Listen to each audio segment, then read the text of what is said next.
wabarakatuh.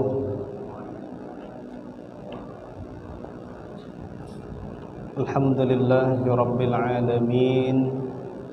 Wassalatu wassalamu ala Rasulillah sayyidina wa maulana Muhammadin ibni Abdillah wa ala alihi wa man tabi'ahu wa mawalah.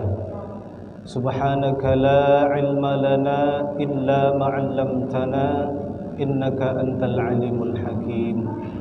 Rabbi shrah li sadri wa yassir li amri wahlul 'uqdatam min lisani yafqahu qawli.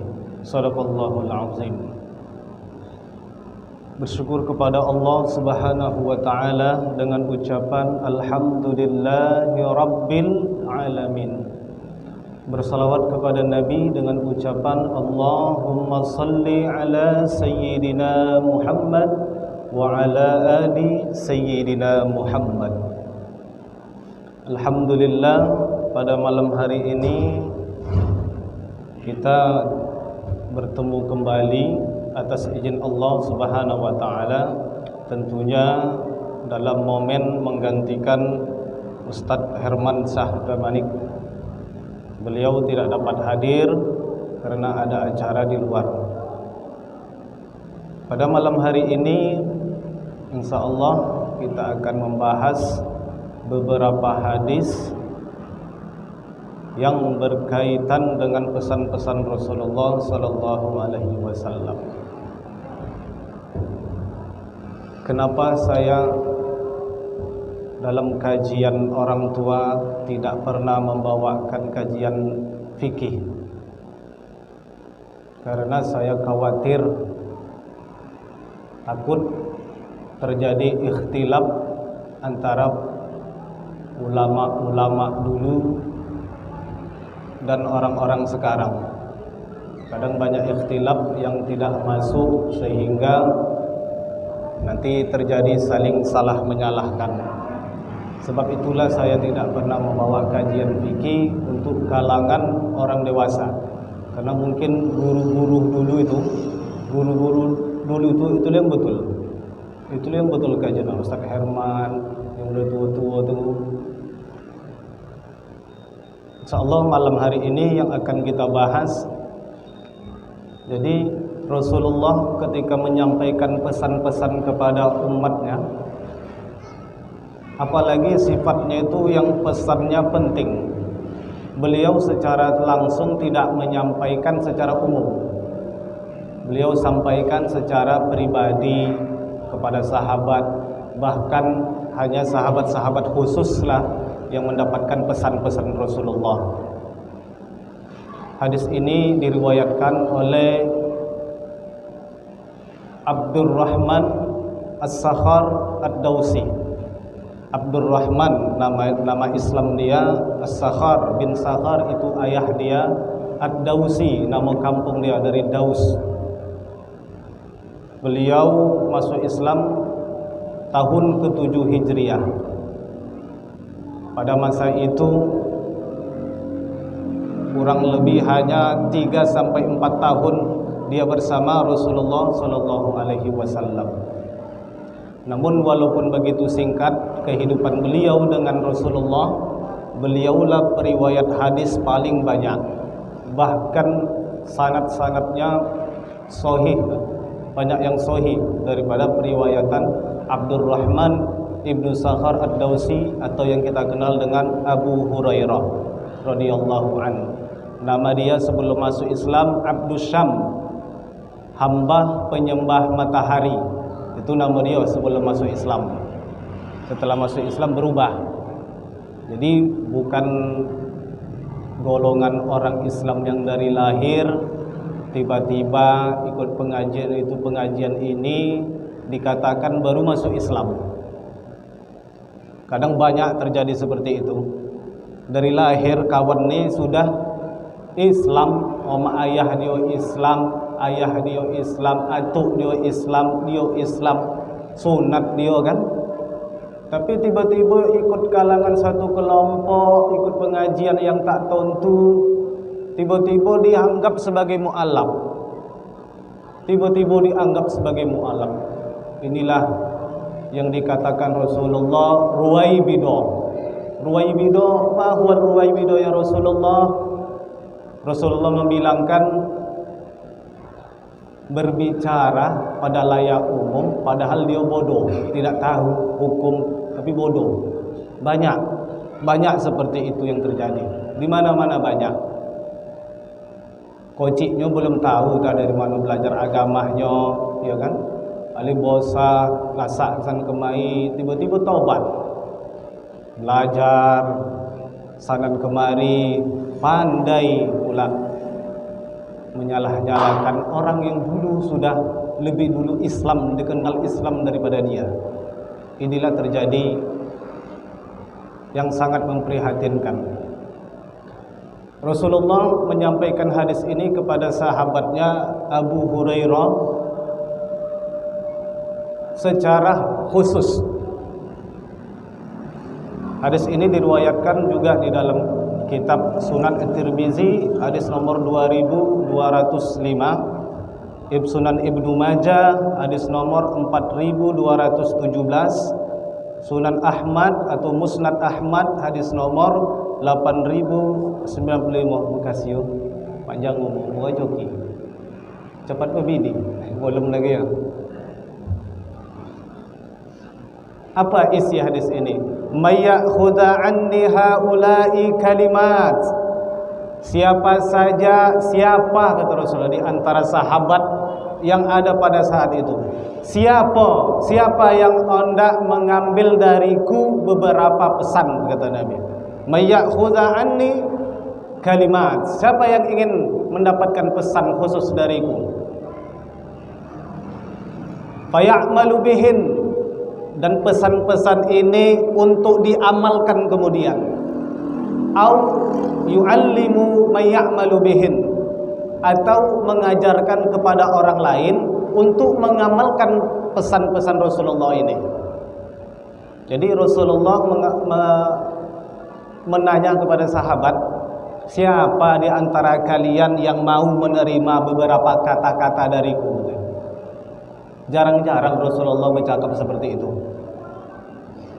Kalau lihat sifatnya wahyu Al-Quran, itu Rasulullah sampaikan langsung.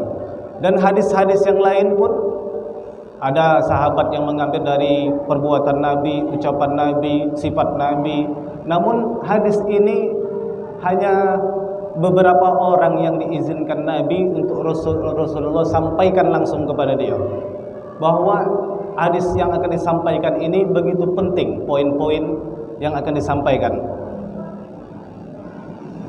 Qultu ana ya Rasulullah. Abu Hurairah angkat tangan dia. Saya Rasulullah, aku gitu. Aku Rasulullah. Dan Abu Hurairah ni beberapa kali ketika Rasulullah menyampaikan pesan-pesan penting, dia copat ligat. Dia paling ligat.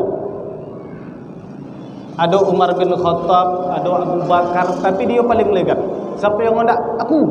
Langsung dia, Abu Hurairah.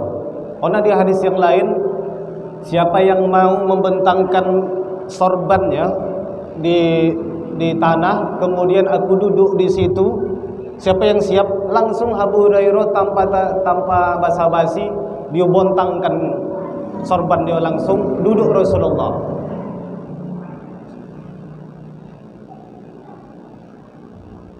Fayakhudhu biyadi. Kemudian Rasulullah mengambil tangan, menggapai tangan Abu Hurairah. Saya, kata beliau, saya ya Rasulullah, kata Abu Hurairah. Kemudian langsung Rasulullah tangkap tangannya itu. Wah, ditangkap tangan Abu Hurairah langsung. Ini menggambarkan bahwa pesan kalimat yang ingin disampaikan Rasulullah sangat-sangat penting. Sampai begitu angkat tangan langsung digapai tangan Abu Hurairah. Fa'adda khamsan, kemudian disampaikan lima kalimat, 5 pesan. Apa itu? Yang pertama, ittaqil maharim takun a'badan nas. Takutlah kepada yang haram-haram. Takun a'badan nas. Otomatis akan menjadi hamba yang paling dicintai oleh Allah, atau hamba yang paling hamba daripada hamba-hamba yang lain. A'badan nas, hamba yang paling berkualitas di sisi Allah. Apa syaratnya tadi? Takut kepada yang haram-haram.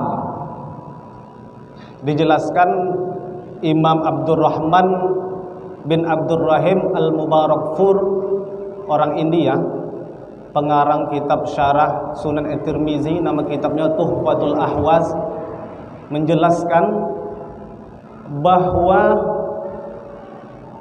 yang dimaksud kepada yang haram-haram ini bukan hanya sekedar yang ada di dalam Al-Quran, sifatnya itu makanan saja, tapi semua yang berkaitan dengan hal-hal yang haram, maka takutlah kepada yang haram-haram itu. Habiskan takutnya kepada Allah, kepada yang haram-haram. Di sini dimaksud apa? Ihdzarul wuqu' fi kulli ihdzarul wuqu' fi ma haramallahu alaik. Maksudnya menghindari melewatkan segala sesuatu yang menyebabkan seseorang itu tergelimang kepada yang haram-haram, itu dihindari. Fima haramallah, atas apa-apa yang diharamkan Allah. Jadi bukan hanya Rasulullah mengajarkan kita untuk tidak berbuat yang haram-haram, bahkan ada indikasi keharaman pun kita disuruh untuk takut. Jalan yang menuju haram itu pun harus ditakuti. Takutnya itu bukan kepada yang sifatnya, kepada perbuatan itu. Takutnya itu kepada Allah Subhanahu wa ta'ala. Fil af'al, perbuatan-perbuatan haram. Aqwal, ucapan-ucapan yang haram-haram. Ahwal, kondisi situasi yang haram-haram. Itu harus dihindari. Kelakuan yang haram-haram jelas. Makan makanan yang haram jelas diharamkan. Kulu min thayyibati ma razaqnakum, makanlah segala apa-apa yang halal dan baik atas yang telah kami berikan rezeki kepada kalian, kata Allah. Bahkan kita diperintahkan untuk tidak terlibat kepada hal-hal yang seperti itu, walaupun kita aturannya tidak tergelincir ke situ. Tapi kalau ada kita ikut campur tangan, ini nanti kita bisa masuk ke haram itu. Bahkan seperti itu pun kita untuk dijauhkan. Contoh tak usah jauh-jauh. Pejabat-pejabat tuh kan, umumnya pejabat-pejabat yang kayo-kayo, cobat kayo tuh, itu korupsi. Umumnya, secara umum global, tak ada yang bisa pungkiri. Berapa sih gaji pejabat tuh, misalnya kan, bupati misalnya kan, berapa banyak? Anggaplah 50 juta dapat dia sebulan gaji dia. Masa dalam waktu jangka setahun harta bisa menambah sampai miliaran? Kan di situ kan secara global umum ada indikasi kecurangan, korupsi di situ. Jadi Rasulullah perintahkan ittaqil maharim, bukan hanya tidak korupsi, bahkan jalan menuju korupsi pun harus diputus. Kalau kita mental kita tidak ada mental orang yang jujur, tiba-tiba punya duit mencalon DPR misalnya kan, tidak ada mental pemimpin, tapi maksa-maksakan untuk jadi pemimpin, dipaksa untuk jadi pemimpin karena ini banyak. Hal pun seperti ini Rasulullah jangan ikuti, jangan. Makanya kata adil itu sendiri, kata adil itu bukan berarti senantiasa taat kepada kebenaran itu pun adil, bukan. Orang yang membersihkan jalan, melempar air di jalan itu, niat untuk jangan berdebu jalan, supaya jangan berdebu. Tapi dia siram pasar itu dengan air paret. Nampaknya adil, nampaknya perbuatan itu adil. Kawan ini adil, tahu dia jalan berdebu dia siram pakai air. Nampaknya adil, padahal ini curang di hadapan Allah. Loh, kalau memang mau bersifat adil, jalannya benar, jalan benar, ambil air bersih, siramkan ke pasar. Nampaknya benar kan, kelakuan seperti itu benar. Niat, aku ini mau jadi DPR, ingin memboloh kampung, ingin memboloh ini aspirasi masyarakat, kita dengarkan, kita sampaikan segala macam. Tapi pada dasarnya dia tidak memiliki kemampuan itu sebenarnya. Dia paksa-paksakan. Inilah kata Rasulullah, ittaqil maharim. Nanti kau terjumus kepada yang haram-haram daripada terjerumus. Jangan dihindarkan, ihzarul wuku, menghindari kejadian, menghindari hal-hal yang akan menggelincirkan dia. Itu contoh daripada yang jelas, yang zohir-zohir saja. Apalagi banyak contoh daripada, banyaklah kitalah sebagai kepala keluarga sekalipun, kepala keluarga itu kadang kita menganggap kita ini sudah benar memboloh rumah tangga itu. Kita anggap sudah benar. Tapi secara agamanya atau secara rohani, istri pun kadang merasa sakit. Wah, dia ustadz misalnya kan, dia ustadz sibuk ngisi pengajian sanan kemari, pagi siang malam. Itu kan nampaknya bagus tuh kan, mengisi pengajian, mengajarkan umat kesana kemari, nampaknya bagus. Tapi berkurang perhatian itu kepada istri, berkurang, habis waktu itu berkurang kepada istri. Tanpa dia sadari, ini pun akan menggelincirkan dia kepada hal yang haram-haram, Makanya dalam Islam nih, kadang kita berbuat kebaikan sekalipun belum tentu baik. Baik kita sangka, tapi tak baik di mata orang. Baik kita sangka, tapi tak benar di mata orang. Kadang banyak hal-hal yang terjadi seperti itu. Itu pun ihzarul wuku, ittaqil maharim. Hindari dan takutlah kepada yang haram-haram. Jelas. Makanan, kondisi yang haram-haram. Kondisi kita apa ya seperti ini? Politik, apalagi kondisi politik, ekonomi yang tak karuan, kondisi politik. Jadi apa contoh ittaqil maharimnya di sini? Di dalam Undang-Undang Republik Indonesia itu kita manusia dikatakan demokrasi. Setiap manusia memiliki hak. Setiap manusia memiliki hak. Hak apapun dia, hak suara, hak apa. Itulah arti demokrasi. Tapi kondisinya kita pun sendiri tertekan. Ittaqil maharimnya di sini di mana? Diamnya kita terhadap kondisi yang semeraut. Diamnya kita terhadap kondisi yang semeraut. Masyarakat diam, ekonomi gonjang-ganjing, masyarakat tak mau tahu, itu urusan atasan. Kondisi keamanan, masyarakat diam. Bahkan di sini pun letak ittaqil maharim. Kita tidak bisa mematok apa gitu? Tanggung jawab secara pribadi itu dua versi. Bisa berlandaskan Undang-Undang Dasar 1945, tapi ada undang-undang maha undang-undang lagi yang harus kita taati, Al-Quran dan hadis. Kadang undang-undang ini tidak melibatkan kita, padahal di dalam Al-Quran dan hadis itu secara otomatis apapun yang terjadi kita dilibatkan secara khusus. Segi apapun itu kita ini dilibatkan semua. Jadi dengan diamnya kita, dengan kondisi ahwal itu kondisi situasi yang mencekam, yang buruk, kita diam terhadap itu, ini termasuk ittaqil maharim.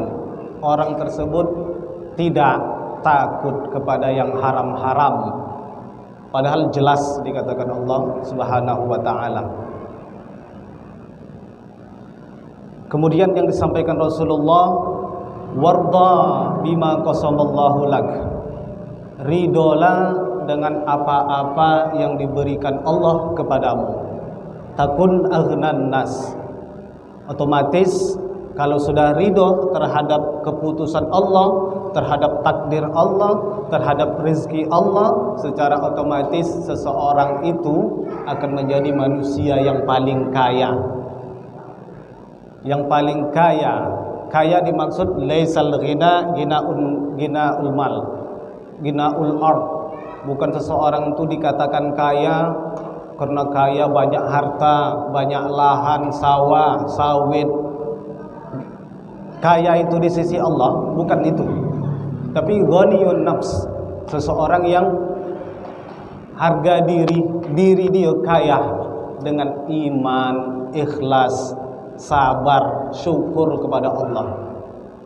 Allah katakan ridholah terhadap apa-apa yang telah Allah putuskan, berikan.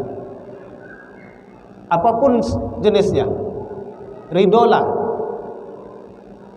Allah takdirkan ya kita berwajahkan misalnya yang jelek, ridho kepada Allah. Memiliki kecacatan, ridho kepada Allah. Memiliki rumah yang kecil, rizki yang sedikit, harta yang sedikit, ridho dulu kepada Allah. Terlebih dahulu ridholah kepada Allah, keputusan Allah. Namun ridho di sini pun bukan termaksud pasrah total. Udahlah, aku kaya, aku miskin ini kan kena Allah. Bukan berarti harus pasrah total kepada Allah sehingga membuat seseorang malas untuk bekerja. Rajin pun aku kojo, kalau Allah tetapkan rezekiku segitu, maka tetap segitu. Nah, itu tak boleh. Ridho di sini syukur kepada Allah, karena nikmat terbesar itu bukan hidup. Kalau cuma hidup, hewan pun hidup. Kalau cuma hidup, bukan bekerja, nikmat syukur itu. Kalaupun bekerja, monyet pun bekerja, iya kan? Nanti ngambil pisang dia, mengupas pisang lagi, ngupas kacang, monyet pun bekerja, memanjat kelapa. Tapi yang harus nikmat yang paling besar itu apa? Syukur kepada Allah. Karena hanya manusia yang beriman yang pandai bersyukur. Yang tak ada imannya itu mana bisa bersyukur? Asal apa-apa yang diberikan Allah, dapat rezeki sedikit, lah segini bona joki aku, tak adil. Kata Allah, ridho dulu dengan apa-apa yang diberikan Allah, ridho dulu, pasang dulu keikhlasan, kesyukuran kepada Allah. La in syakartum la azidanakum wa la in kafartum inna adzabi lasyadid. Kuncinya kalau pandai-pandai bersyukur, Allah tambah nikmat. Nikmat itu apa? Banyak. Kalau nikmat segi dia harta, ya duit, tanah, itu nikmat kan. Kalau segi dia sangan pangan, dia bawa nasi makanan. Kalau dia segi dia badan, kesehatan, kekuatan, itulah nikmat. Dan nikmat itu yang terbesar itu syukur. Syukuri dulu. Tapi kalau tidak pandai bersyukur, inna adzabi lasyadid, azabku sangat amatlah pedih.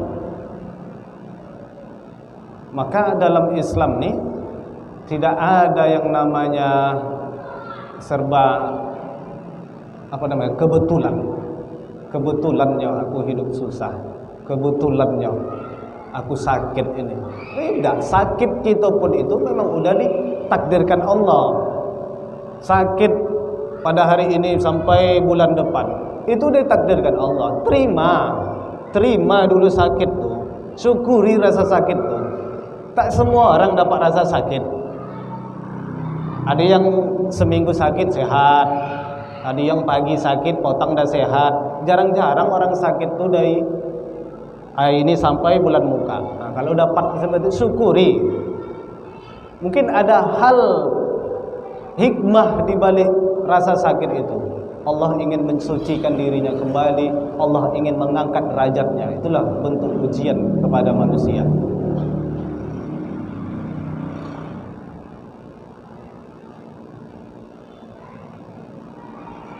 Kalau kita ridho terhadap apa-apa yang diberikan Allah, Allah tambah ikhlas terhadap apa yang telah ditakdirkan Allah, apa yang telah ditentukan sama Allah untuk kita, ikhlas dulu.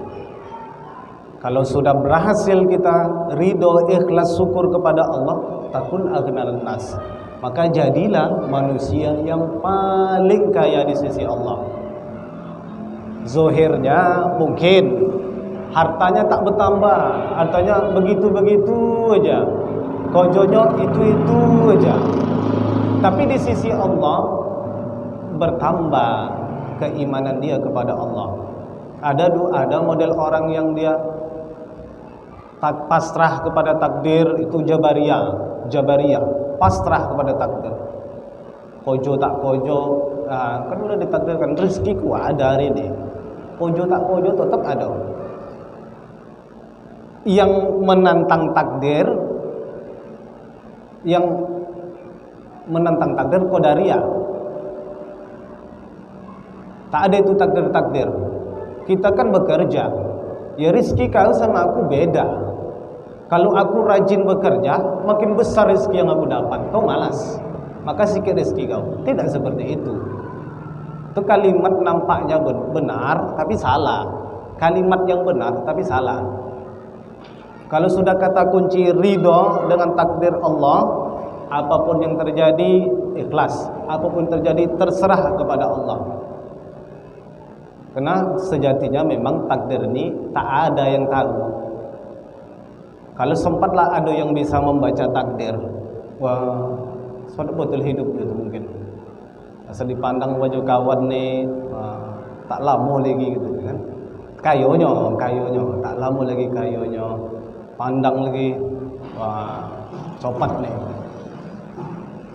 Pandai-pandai pula manusia ini menentukan takdir orang. Itu yang kawan. Yang ketiga yang disampaikan Rasulullah, pesannya itu wa ahsin ila jarik, perbaiki hubunganmu kepada tetangga. Boloh hubungan kepada tetangga. Apa aja yang dibolong? Akwal, ucapan, af'al, pekerjaan, kelakuan kita. Jelas lisan lidah kita ini lebih tajam daripada jarum. Mala tanfuzul ibarah.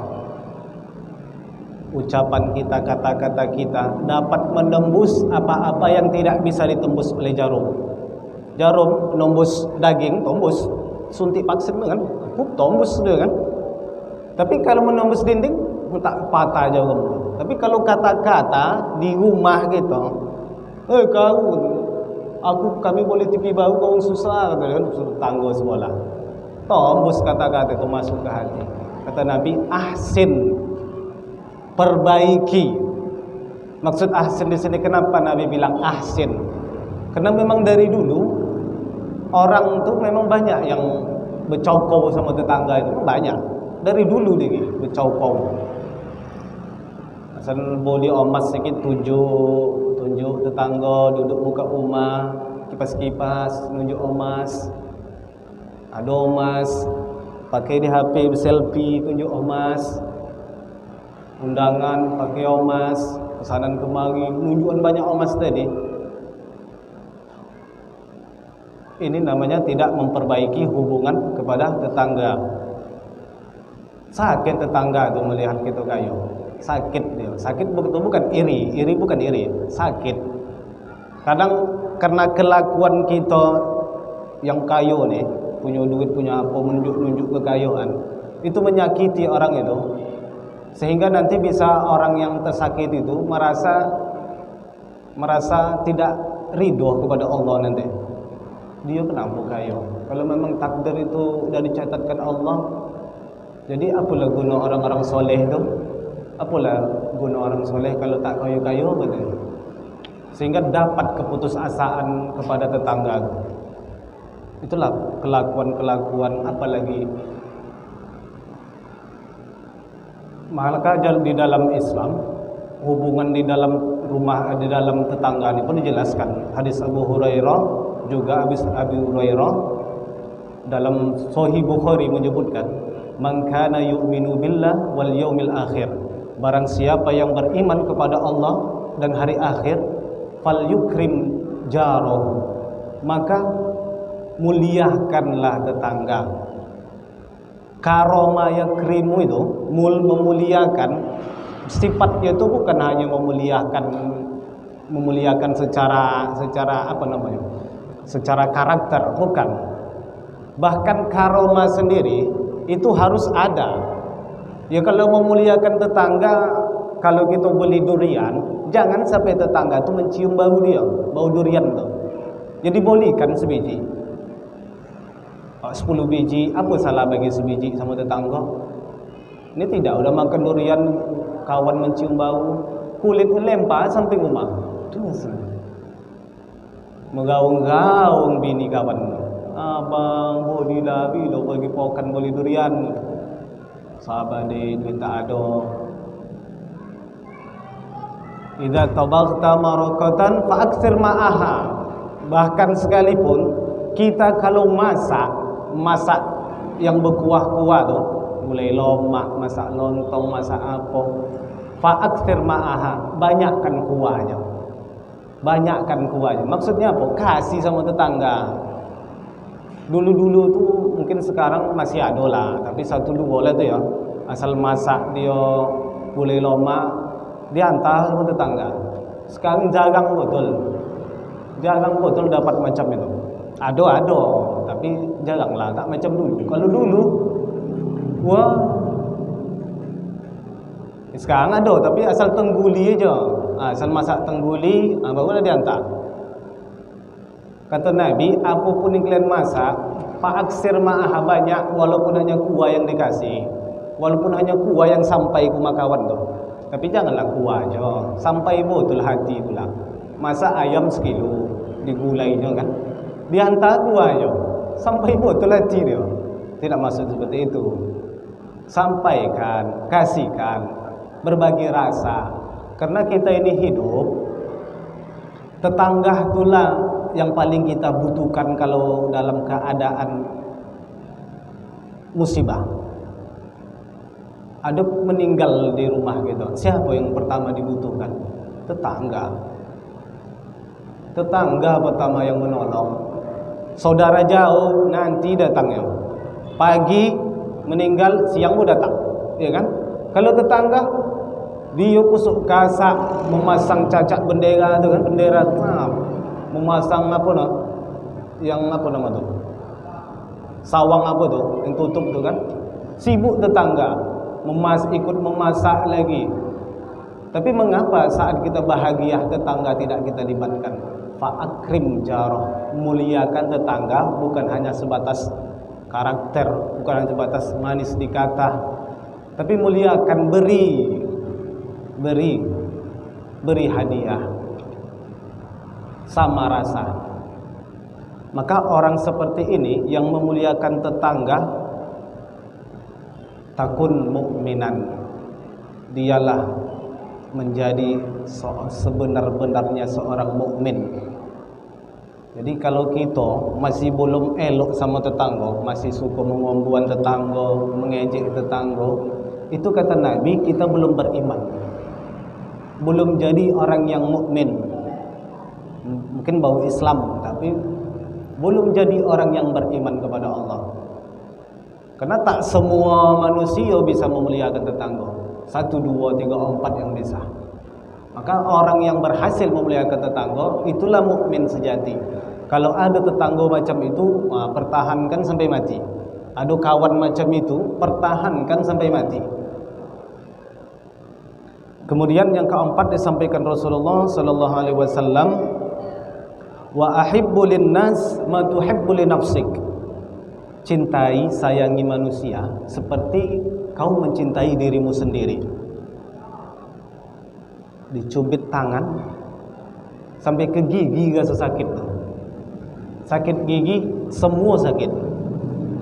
Daripada sakit hati lebih baik sakit gigi ini. Banyak orang bisa menahan sakit hati. Sakit gigi menjoget. Maka sayangi, cintai manusia siapapun orangnya, tak lepas bukan hanya sebatas dia Islam, tidak. Bahkan yang bukan Islam sekalipun, ahib. Kalimat di sini nas, manusia, bukan mukmin, bukan orang yang muslim mukmin aja kita sayangi, tapi nas, seluruh manusia, yang Islam, yang kafir, sayangilah seperti menyayangi diri sendiri. Maksudnya apa? Perlakukan mereka seperti kita memperlakukan diri sendiri. Ya, kalau kita tidak hendak mencatuk tangan kita sendiri, jangan catuk orang. Tidak hendak kita menopuk diri sendiri, jangan topuk orang. Kalau kita tidak hendak disakiti hati, jangan sakiti hati orang. Tak hendak beban pikiran banyak, jangan bebani pikiran orang. Itulah maksud daripada ahibbul linnas. Mencinta.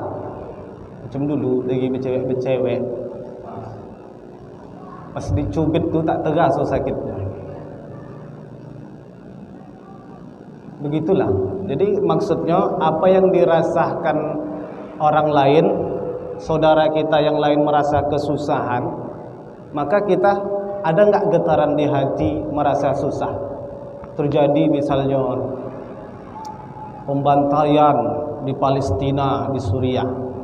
Ada tidak di dalam hati ini merasa sakit, merasa ya Allah, mengapa kau jam betul manusia ini? Itu kan saudara. Kalau udah sampai tingkat merasakan sakit, ikut sakit hati kita atas kejadian orang-orang lain yang tidak menyenangkan orang itu, itulah maka takun musliman. Itulah sebenar-benarnya orang Islam. Bukan berarti dari mukmin turun derajat kepada muslim. Setidak-tidaknya orang yang merasakan sakit penderitaan orang lain, itulah orang Islam. Lah, dia sholat, dia puasa, tapi nengok orang merasa kesusahan, dia golak-golak. Bukan Islam tuh. Itu bukan orang yang selamat Islam. Dari pesan Rasulullah nih. Islam tuh mengajarkan kita untuk merasakan apa yang dirasakan orang. Puasa. Apa sebenarnya arti puasa itu? Maksud daripada puasa itu sendiri, melatih diri kita atau supaya kita tahu rasa orang susah yang tak makan seperti apa. Begitu rasanya. Pagi sampai potang tak makan, potang dan tergolek lomas. Begitulah orang yang susah tak makan. Islam mengajarkan kita untuk merasakan apa-apa yang orang lain rasakan. Yang terakhir, wala tukthirud dhahik. Jangan banyak ketawa. Fa inna kasratud dhahik tumitul qalb. Orang yang banyak tertawa tuh mematikan hati.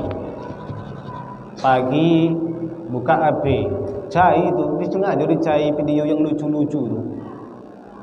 Dari pagi terkeke sampai malam terkeke, enggak tidur terkeke, bangkit tidur terkeke. Menghibur hati. Hati-hati. Sering tertawa menyebabkan mati hati itu. Kan Rasulullah bilang kan, orang yang mendapat naungan Allah di kelak di akhirat, golongan yang ketujuh, orang yang banyak menangis. Jadi yang selamat bukan yang banyak tertawa, yang banyak menangis. Menangis dia ingat berzikir kepada Allah, itulah orang banyak yang akan mendapatkan naungan Allah, bukan orang yang banyak tertawa. Hati itu akan mati.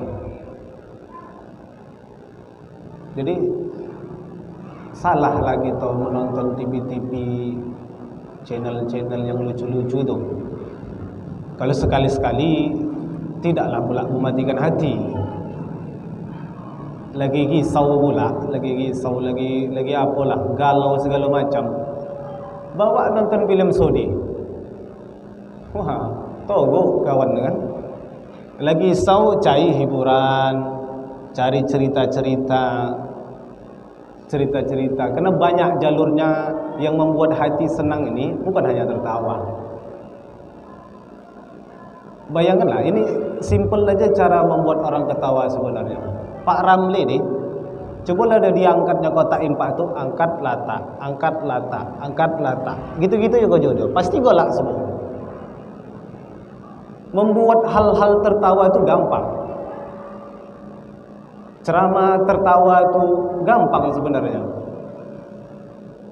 Saya pribadi sebenarnya tak berani untuk banyak tertawa. Karena sebab ini, tumitul qalb. Jadi cemana pula ada ustaz-ustaz yang banyak tertawa, itu bagus. Tawa dia memang betul sesuai dengan syar'i. Tidak, nengok bang terjatuh, hihi ketawa golak. Tamanu matu tu. Jadi banyak tertawa pun akan mematikan hati. Kalau hati sudah mati, apa yang mau dibuat lagi? Hati sudah mati, apa yang mau dibuat? Sementara hati itulah yang paling utama, inti daripada badan jasad ini, hati. Qalbun itu, apa arti qalbun? Hati kan? Tapi arti sebenar qalbun itu lebih daripada hati yang berdetak-detak itu. Apa nama itu? Jantung. Tapi bukan detak jantung, detakan jantung itulah, tak, itulah dikatakan qalbun. Kalau bahasa gitu, karena letaknya itu tak jauh daripada hati. Maka kalau sudah hati sudah mati, detakan-detakan, getaran-getaran untuk dekat kepada Allah itu sudah mati. Sehingga nanti apa yang disampaikan kepada orang seperti itu tak masuk. Disampaikan kebenaran, gitu. Awak dia nyinyir, banyak cito kau, banyak bongak kau. Disampaikan kebenaran, golak. Dia pula golakkan juga. Pandai betul dia melemak. Mana contohnya? Itulah yang suka menggolak-golakkan awak ni.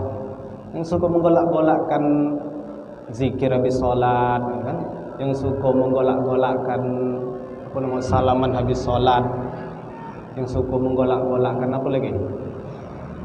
Maulid Nabi, tahlil, ziarah.